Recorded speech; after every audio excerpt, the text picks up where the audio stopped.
До начала открытого турнира по теннису остается немного времени. Спортсмены в ожидании. Сегодняшнее соревнование своего рода презентация нового проекта Ингушского отделения Всероссийского общества глухих. Детям очень сложно играть в эту игру.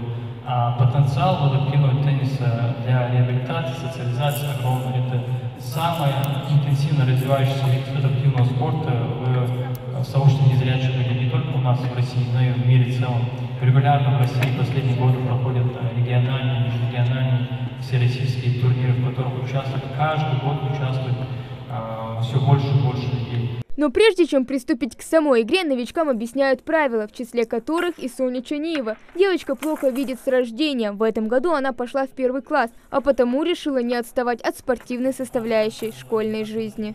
Могу сказать, что мне было очень интересно и непонятно, зачем мне маску одели, если я вроде не слепая. А как ты думаешь, дальше будешь играть в теннис? Ну, я надеюсь, что буду дальше играть. Мне будет очень даже интересно.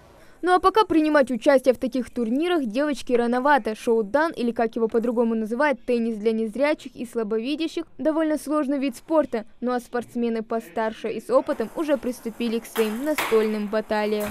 Самое главное в адаптивном теннисе – наличие у играющих очков и перчаток. Последние, кстати, нужны для защиты от повреждений. Ориентируются спортсмены на свисток ведущего. Самая настоящая игра на слух.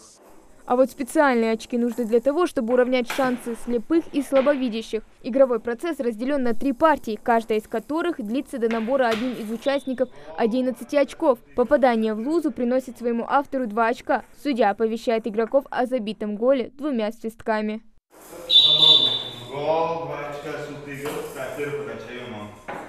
Порядка 10 спортсменов борются за право стать лучшими в этом направлении. Эмоций от игры у них немало. Главная атака – резкий удар. Первый сет для этих спортсменов в самом разгаре. Хусейн Богатырев в этом деле новичок. Начал играть совсем недавно.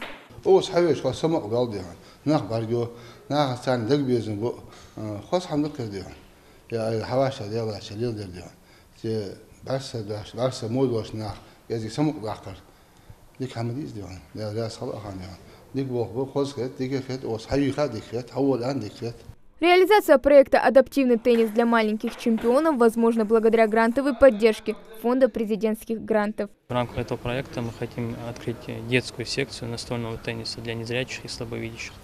А также в рамках этого проекта будут различные мероприятия, социокультурные, просветительские, встречи детишек с известными нашими спортсменами. И в конце проекта будет СКФО-турнир среди маленьких любителей настольного тенниса. Кстати, здесь же на выставке презентовали изделия инклюзивной гончарной мастерской «Малх».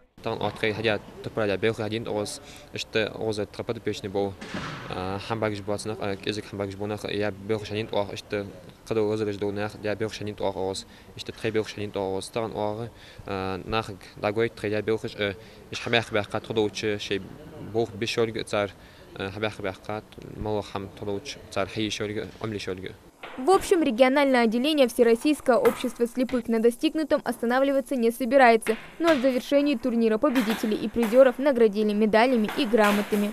Хава Гагиева, Султан Мугушков, Новости 24.